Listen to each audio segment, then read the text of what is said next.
Bonjour Madame le Professeur. Dans la capsule sur les biomolécules, qui sont les constituants, les molécules qui constituent le corps humain, vous nous avez parlé des protéines en tant que biomolécules les plus importantes.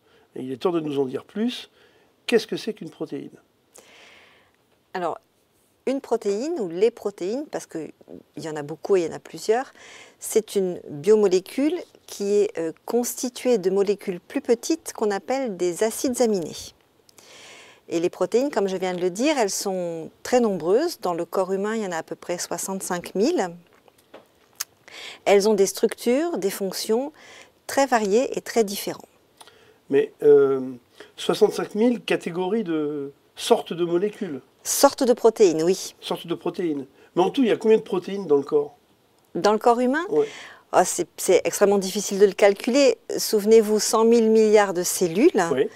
Des milliers de protéines dans chaque cellule.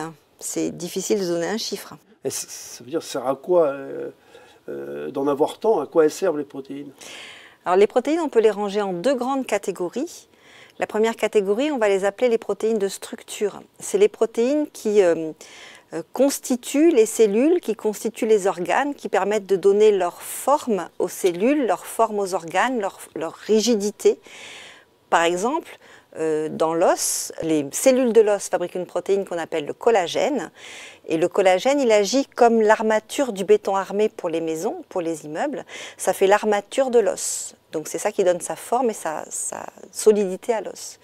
Ça, c'est les protéines de structure. Et à côté de ça, on a les protéines de fonction, donc des protéines qui vont être fabriquées par des organes et qui vont circuler dans le corps humain pour exercer une mission, pour agir.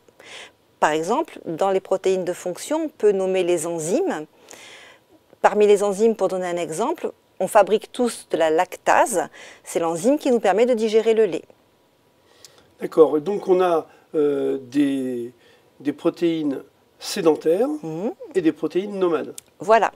Et chaque protéine ne fait qu'une seule action, qu'un seul type. Elle n'a qu'un type de mission ou qu'une seule affectation.